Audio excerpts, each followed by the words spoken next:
पर्यावरण बचावવાની દિશામાં કેશોદથી મોટી પહેલ એક પેડ માં કે નામ અભિયાન હેઠળ 600 જેટલા વૃક્ષો વાવવાનો સંકલ્પ સાકાર આવો જોઈએ આ સરાહનીય કામગીરી કેશોદમાં ભારત વિકાસ પરિષદની શાખા દ્વારા એલકે હાઈસ્કૂલ ખાતે વૃક્ષારોપણ કાર્યક્રમ યોજાયો હતો। ભારત વિકાસ પરિષદના કલ્પવૃક્ષ પ્રોજેક્ટ અંતર્ગત વિવિધ સ્થળોએ સતત વૃક્ષારોપણ કરવામાં આવી રહ્યું છે અને અત્યાર સુધીમાં આશરે 600 જેટલા વૃક્ષો વાવવામાં આવ્યા હોવાનું આગેવાનો દ્વારા જણાવાયું છે। કાર્યક્રમમાં આગેવાનો અને સભ્યો ઉપસ્થિત રહ્યા હતા। સાથે જ સૌને વધુમાં વધુ વૃક્ષો વાવવા અને તેનું જતન કરવા અપીલ કરવામાં આવી હતી। વૃક્ષો વાવો, પર્યાવરણ બચાવો અને આવનારી પેઢીને સ્વચ્છ હવા આપો।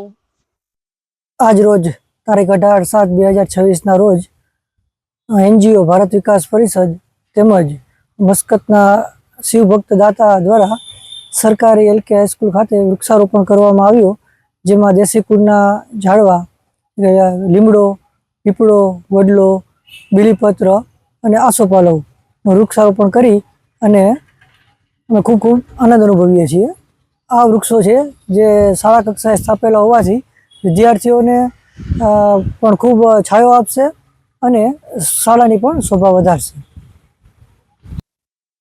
ભારત વિકાસ પરિષદ તેમજ અમારી સરકારી શાળા તરફથી અમે સૌને અપીલ કરીએ છીએ કે વૃક્ષો વાવે અને વાવેલા વૃક્ષોનું જતન કરે।